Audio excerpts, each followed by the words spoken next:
Hey, John here from Kingdom Bible. Welcome to another Bible review, and we are going to be diving into the Sovereign Collection Wide Margin Reference Edition of the King James Bible from Thomas Nelson. This is actually a Bible that I have been waiting for quite some time. I've seen, felt, touched the standard version of this, the personal size, but I have been in the market for a wide margin for some time, and I've been shopping around and watching reviews, and people have said that there's some issues with it, but if you find a good copy, it is absolutely fantastic.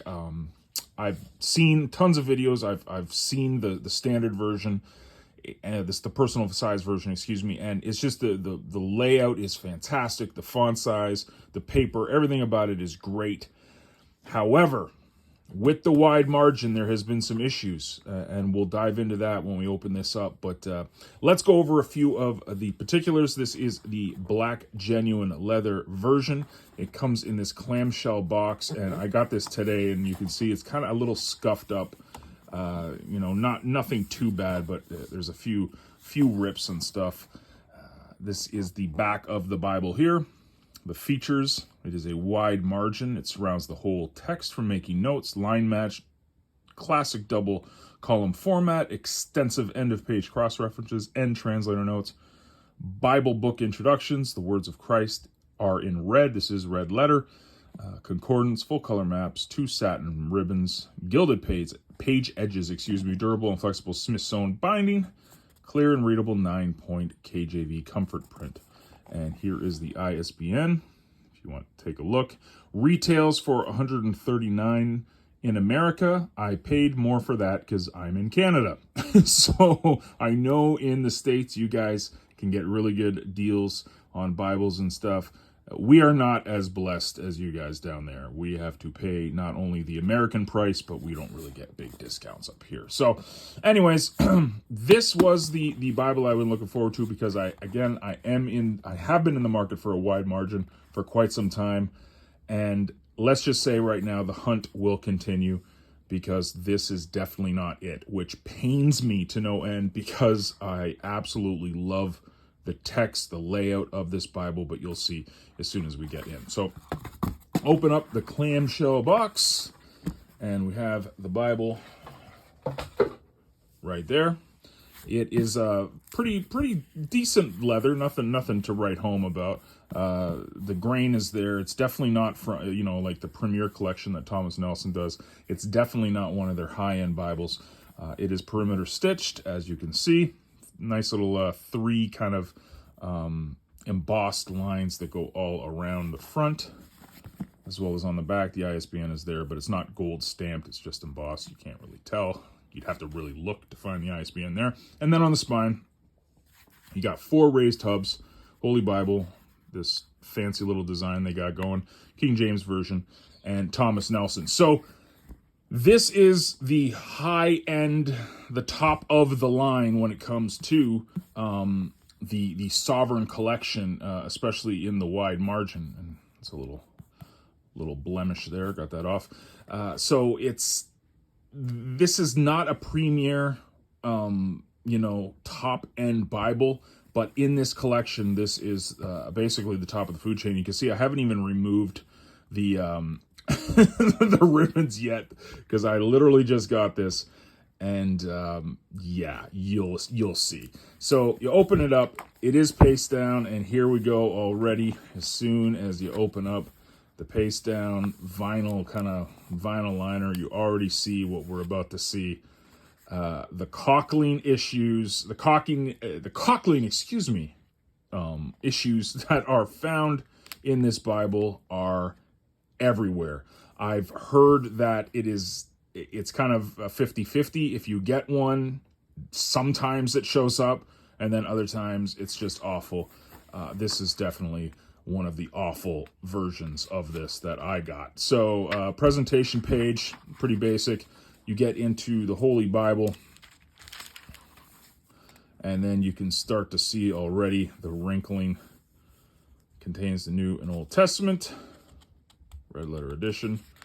And this is something here of note if you go to the information inside of the Bible right away, you'll see it's printed in India, which apparently this is the company's. Thomas Nelson went to an Indian company to print these rather than where they were printing them in China. And apparently the rumor is this is their first run at these, and it's really not good. You can see it already. This is actually not as bad as it gets. It actually gets, pretty bad. But you got your contents. The paper, again, I really do love the paper. This is what's so frustrating about this Bible. It's got everything I wanted in a wide margin KJV, but it's just the creases, the cockling. It's just it ruins it. That ruins the experience, which is so frustrating because the paper is really nice. It's good.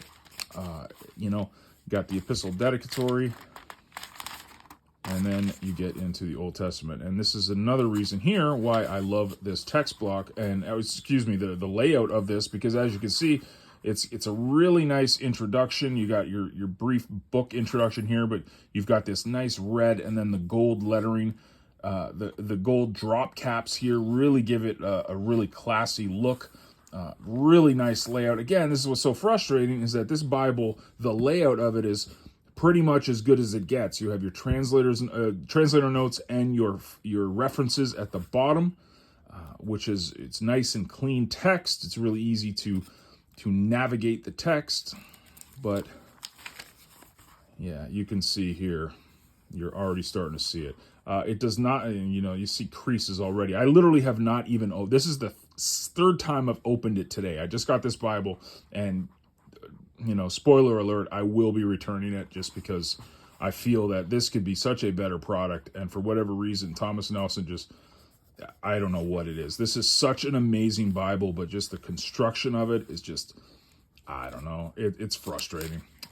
But yeah, you just keep going into it, and it gets just as bad,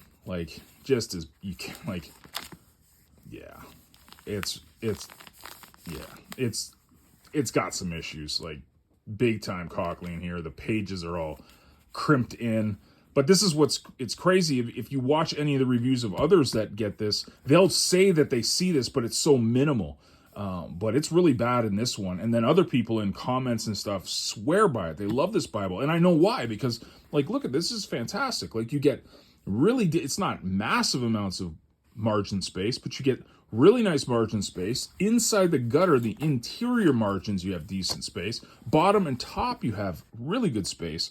So what's frustrating is that this manufacturing, the binding, and just inside here, when you're writing, you're going to be having a fight with the creases. Not only will you have to fight with, potentially, it's pretty much lay flat, and I haven't even really messed with it, but you can see that even writing in here will be tricky with this cockling here. It's just, anyways, let's take a look. We will give you guys a little bit more into the poetic settings here. And Psalms, this is what's really cool. Also, again, I'm beating a dead horse here, but what's so frustrating is that the layout is amazing for this Bible.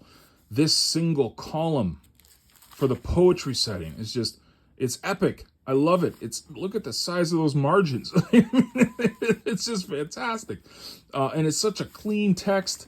It's a 9-point font, but it really reads bigger than that. And I think that's because the 2K Denmark King James font, the Comfort Print that Thomas Nelson developed, it's really clean, very easy to read. Again, the paper is great. It's just, I guess it's not bad in Psalms when you're in the middle of the Bible, but you start getting to the back too, and it starts showing up again. The camera's not picking it up, but trust me, it's there. You get further back, there it is again. It's pretty much throughout the entire thing. Maybe not as bad in the middle, but the beginning and the ending of the Bible, you're just gonna constantly get this, and it's really bad. It's bad. But yeah, like I said, red letter text. What really works again with this layout is the way the red text is. You have it's a lot of people will say that it's different color, like it's different shades of red. I didn't notice that in this. It seems to be okay. Nothing too crazy, but I love this. I love the gold drop caps. The chapters, headings, a little summary on the top there. You got your books and your chapters on the top left, as well as the top right, and then just a little brief page overview on the inside margins. It's frustrating. It's so frustrating because this is just the best layout. I absolutely love it. And I know people will say, you should get a Skylar. Okay. Canterbury or whatever. Okay, yeah, sure. I'll get right on that. Let me pull out my never-ending budget for Bibles, and I will definitely get that next. But yeah, you can see. This is a really bad, I guess, copy, but it's pretty bad.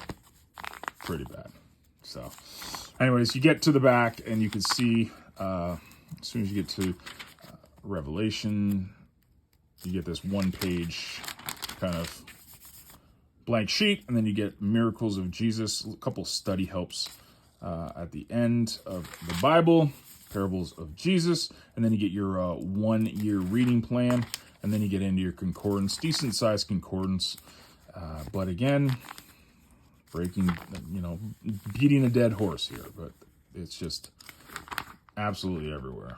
Just the binding is just, man, oh man, oh man. They must be losing some money on the returns that they're getting. just creases everywhere. Just frustrating, so frustrating. So you finally get to the back of the map, back of the Bible. You get your maps, again, creases, and I haven't even opened this Bible here, and you already see creases in the pages. You got a note regarding the type. It is definitely a glossy, slick page. You can see, you can already see this is the Smyth-Sewn, the sewing and to the text block, but it's already like almost coming apart now.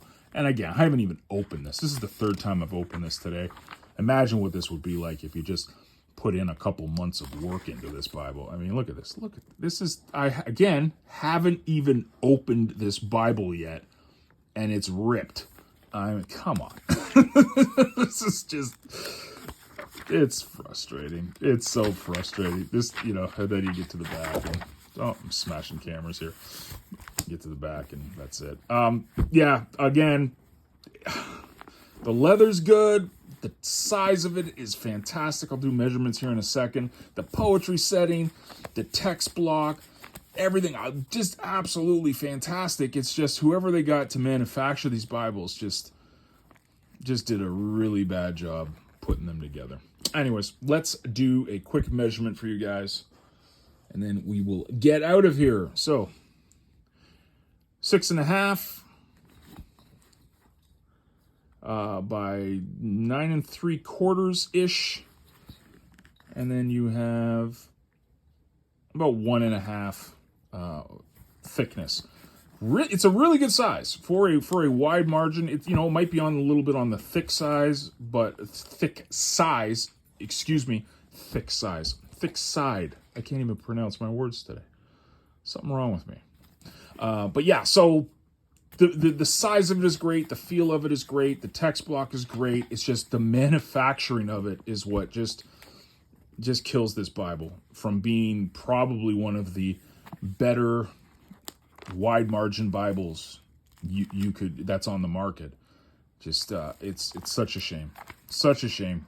I love the Sovereign. I think it's such an amazing layout. It's just the manufacturing of the wide margin specifically, it's just not for me. So hopefully this was an informative, not necessarily the most positive review you're going to see, but hopefully it was informative. Again, sometimes people get these and they swear by them, and they don't even, there's barely any cockling, and the pages are fine. Everything is wonderful.